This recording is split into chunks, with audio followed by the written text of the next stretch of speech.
પાટણ જિલ્લા સેવા સદન ખાતે જિલ્લા ગ્રામ વિકાસ એજન્સીની દ્વારા પાટણ સાંસદ શ્રી ભરતસિંહ ડાભીના અધ્યક્ષસ્થાને દિશા મીટિંગ યોજાઈ હતી। દિશા મીટિંગમાં કેન્દ્ર અને રાજ્ય સરકારની વિવિધ યોજનાઓ અંતર્ગત સંલગ્ન વિભાગ દ્વારા કરવામાં આવતી કાર્યવાહી અંગે સમીક્ષા કરવામાં આવી હતી। જિલ્લા ગ્રામ વિકાસ એજન્સી પાટણની district development coordination and monitoring કમિટીની બેઠકનું જિલ્લા સેવા સદન ખાતે આયોજન કરવામાં આવ્યું હતું। પાટણ સાંસદ ભરતસિંહ ડાભીના અધ્યક્ષસ્થાને મળેલી બેઠકમાં જિલ્લાના વિવિધ વિભાગો તેમજ પાટણ જિલ્લાની તમામ નગરપાલિકાઓની કામગીરીની સમીક્ષા કરવામાં આવી હતી। બેઠકમાં કેન્દ્ર અને રાજ્ય સરકારની વિવિધ યોજનાઓ અંતર્ગત સંલગ્ન વિભાગો દ્વારા કરવામાં આવતી કાર્યવાહીની સમીક્ષા કરવામાં આવી હતી।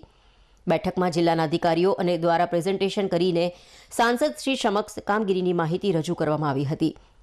બેઠકમાં કેન્દ્ર અને રાજ્ય સરકારશ્રીની વિવિધ યોજનાઓ જેમ કે સ્વચ્છ ભારત મિશન, મનરેગા, પ્રધાનમંત્રી આવાસ યોજના, રાષ્ટ્રીય ગ્રામીણ આજીવિકા મિશન, જનની સુરક્ષા કાર્યક્રમ, પ્રધાનમંત્રી માતૃવંદના યોજના, મુખ્યમંત્રી અમૃતમ વાત્સલ્ય યોજના તેમજ અન્ય યોજનાઓ અંતર્ગત થયેલ કામગીરીની સમીક્ષા કરવામાં આવી હતી। તદુપરાંત જિલ્લા ગ્રામ વિકાસ એજન્સી પાટણ હસ્તકની વિવિધ યોજનાઓની નાણાકીય અને ભૌતિક કામગીરીની સમીક્ષા કરવામાં આવી હતી।